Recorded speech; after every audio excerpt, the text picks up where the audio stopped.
शिरोमणि रविदास जयंती पर उपस्थित मंच पर मंचासीन सभा में उपस्थित गांव के कोने कोने से आए हुए संत शिरोमणि रविदास जी को कोटि कोटि नमन और यहाँ पर उपस्थित सभी लोगों को क्रांतिकारी जय भीम नमो बुद्धाय। साथियों, हम लोग चाहे जितना मंच लगा ले, चाहे जितनी भी सभा कर ले, लेकिन लोग गुलामी नहीं छोड़ना चाहते। हम लोग सब अपने आप में बुझ रहे हैं कि हम आज़ाद हो चुके हैं, लेकिन मेरे ख्याल से आज़ाद नहीं हुए हैं। अभी भी हम लोग गुलाम हैं, गुलामी की जंजीरों में बंधे हुए हैं। इसका एक उदाहरण पेश करते हैं कि कैसे हम लोग गुलामी में जी रहे हैं। एक शिकारी जंगल से एक हाथी के बच्चे को पकड़ के लाता है और उसको जंजीर से बांध करके पालना पोसना चालू करता है।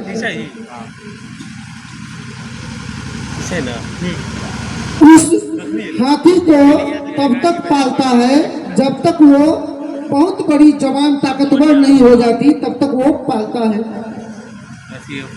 और उस समय तक उसको जंजीर में लगा के ही रखता है। वह छोटा हाथी बच्चा जब से उसको जंगल से लाता है, जंजीर से बांधता है, तब से कंटिन्यू वो जंजीर तोड़ करके आजाद होने की कोशिश करता है। वो कंटिन्यू जंजीर को तोड़ने की कोशिश करता है, पर वो तोड़ नहीं पाता है। वो बचपन से लेकर के जवानी तक प्रयास करता है, नहीं तोड़ पाता है, तो उसको माइंड मेकअप हो जाता है कि अब हम इस जंजीर से आजाद नहीं हो सकते हैं। वो गुलामी स्वीकार कर लेता है। लेकिन जिस जवानी में वो हाथी पहुंच चुका है, उस जवानी में चाहे तो वो जंजीर का 4 जंजीर भी बांध देगा तो वो एक ही झटके में तोड़ देगा। ऐसी माने ताकत आ जाती है, लेकिन वो माइंड गुलामी का कारण वो जंजीर को नहीं तोड़ पाता है। अब देखिए, उस जंजीर को हमारे बाबा साहब ने संविधान देकर के तो कब को तोड़ चुके हैं, हमको आजाद कर चुके हैं ना, लेकिन फिर भी हम आजाद नहीं हुए हैं। कैसे नहीं हुए हैं?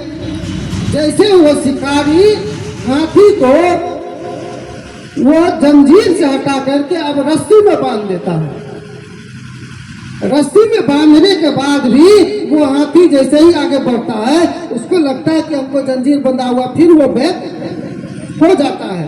वो आगे अब जंजीर नहीं तोड़ पाया, जंजीर से रस्सी पे आ गया। वो हाथी रस्सी को भी अब तोड़ नहीं सकता है। क्यों नहीं तोड़ सकता है?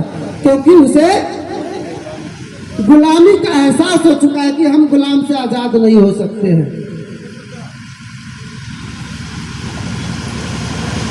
तो इससे पहले हम लोग, बहुत लोग ये कहते थे कि हमारे समाज के लोग शिक्षित नहीं है, इसीलिए हम गुलाम हैं। अभी आप जनगणना करवा लीजिए, एससी समाज में, ओबीसी समाज में, किसी भी समाज में कितने कम अगर शिक्षित लोग होंगे तो 10% से कम नहीं है।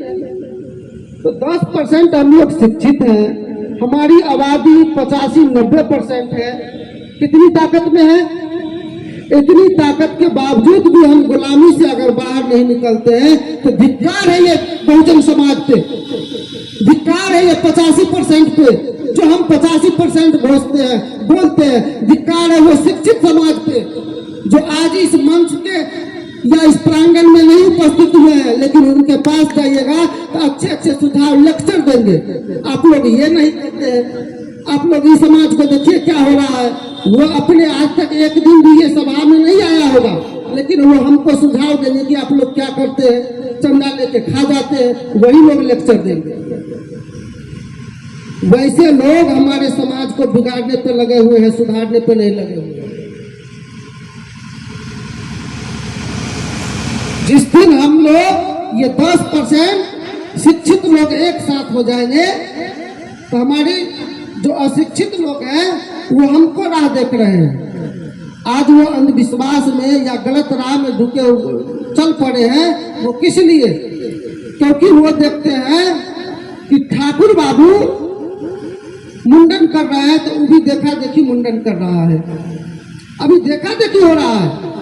अभी देख लीजिए, एक प्रथा चल गई है क्या,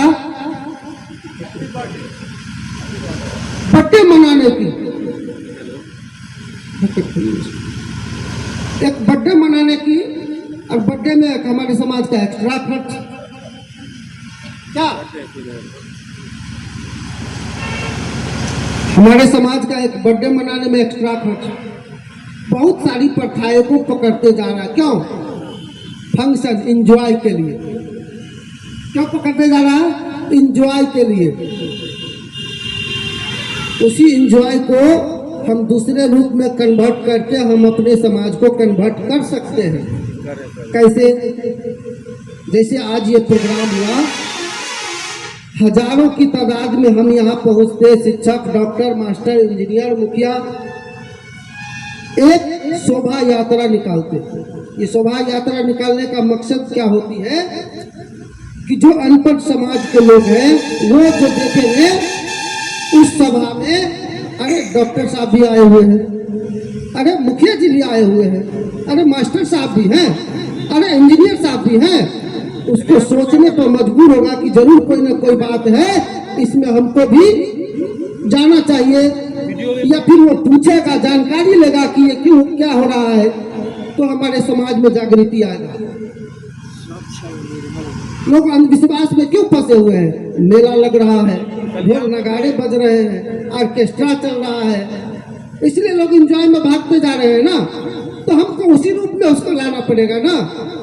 तो हम तब लाएंगे जब हमारा शिक्षित समाज एकत्रित नहीं होंगे, तब तक वो सभा, वो जुलूस हम नहीं दिखा सकते। क्या दिखा सकते हैं? 10% शिक्षित होते हुए भी 1% भी उपस्थित नहीं होता। कल्याणपुर में शिक्षित को उठा करके देख लीजिए, आज प्रोग्राम हो रही है, क्या 1% भी उपस्थिति है? यहाँ नहीं है। अगर हमारे समाज को अंधविश्वास में, गलत राह में धकेलने वाला कोई है तो ये शिक्षित व्यक्ति है, अनपढ़ तो अनपढ़ है।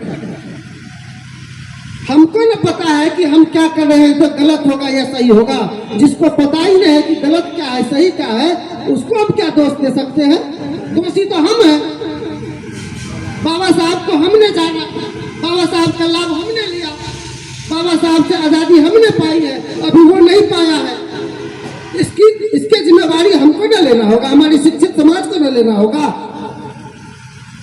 अभी हम डोर टू डोर घूम करके एक एक शिक्षित समाज से मिलने की कोशिश कर रहे हैं, घर पे जाके। क्यों? क्योंकि अगर इस कल्याणपुर में मीटिंग बुलाएंगे, नगण्य रहेगा, मीटिंग में कोई नहीं आ पाएंगे, इसलिए उनके घर घर पे जाते हैं। हम कहते हैं आपको, हमको पांव पकड़ना पड़ेगा तो बोलिए, हम पांव भी पकड़ेंगे, लेकिन एक मीटिंग जोरदार की रखेंगे, उसमें आपको उपस्थिति देना है। अगर इस कार्य को करते हुए अगर गलती हमसे हो रही है तो ये गलती करेंगे और बार बार करते रहेंगे, लेकिन समाज के पीछे पड़ते रहेंगे। चाहे शिक्षक हो, चाहे डॉक्टर हो, जो नहीं आते हैं उसको आज नहीं, कल नहीं, परसों हम ला करके रहेंगे इस मंच पर, इस सभा में, इस संगठन में, और एक दिन ये 85% समाज को जोड़ करके आगे बढ़ने का प्रयास करेंगे। समाज को हमेशा लगता है कि हम लोग जो बोलते हैं उसको लगता है कि ये गलत बातें बता रहा है। जैसे नदी में नाव पे सवार होकर के लोग जाते रहते हैं, उसमें से एक लोग बोला कि नाव जो है फूट चुका है, छेद हो चुका है, इसमें पानी रिसा रहा है, ये नाव अब डूब जाएगी। लोग हंसी में उड़ा देते हैं, ये क्या बोल रहा है, नाव कहीं डूब जाएगा। जब डूबने लगता है तब वो कहता है कि अब क्या करे, तब उसकी एहसास होती है, डूबने से पहले एहसास नहीं होती है। वही हमारा समाज है। हम कहते हैं एकत्रित हो जाओ, एकत्रित नहीं हो रहा है, अकेले अकेले मार खा रहा है, अकेले अकेले प्रताड़ित हो रहा है, वो किसी से शेयर भी नहीं कर रहा है, चुपचाप जाकर के घर में मुंह लटका के सो जाता है। क्यों नहीं शेयर कर पाता है? क्योंकि हम एकत्रित नहीं है, इसलिए हम इसको मुकाबला नहीं कर पाते हैं। इस मंच से हम आह्वान करते हैं, इस कल्याणपुर प्रखंड में हमारे यहाँ जितने भी अभिभावक बैठे हुए हैं, हम लोग सब मिल करके थोड़ी थोड़ी प्रयास करें। हम देखे हैं मंच पर बुलाते हैं, आते हैं, सम्मानित होकर चले जाते हैं, लेकिन समाज के बीच एक बार चर्चा भी नहीं करते। शिक्षित लोग के पास चर्चा नहीं करते हैं कि भाई चलो इस संगठन में काम करते हैं समाज को जागृत करने के लिए।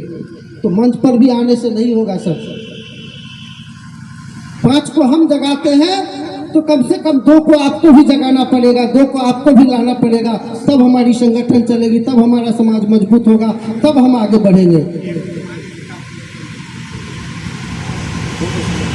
बस पंचशील नाम की एक संस्था चलती है, उस पंचशील नाम का एक बुक पतली सी है जो हम यहाँ सभी लोगों को पंचशील से परिचित करवाने के लिए बुक लाए हैं। पंचशील का 5 कैलेंडर भी लाए हैं, जो कुछ लोगों को 5 लोगों को दिया जा सकता है, क्योंकि अधिक संख्या में हम नहीं ला पाए हैं, कॉस्टली जयदेव प्रचार थोड़ा सा महंगा। बस इसी बात को कह करके मैं अपनी बातों को विराम देता हूँ। आप लोग एक बार जोरदार का नारा लगा दीजिए, जय जय जय जय जय भीम, जय जय जय जय जय भीम, जय भीम, जय भीम, जय जय जय जय जय भीम, जय भीम, जय भीम। धन्यवाद हमारे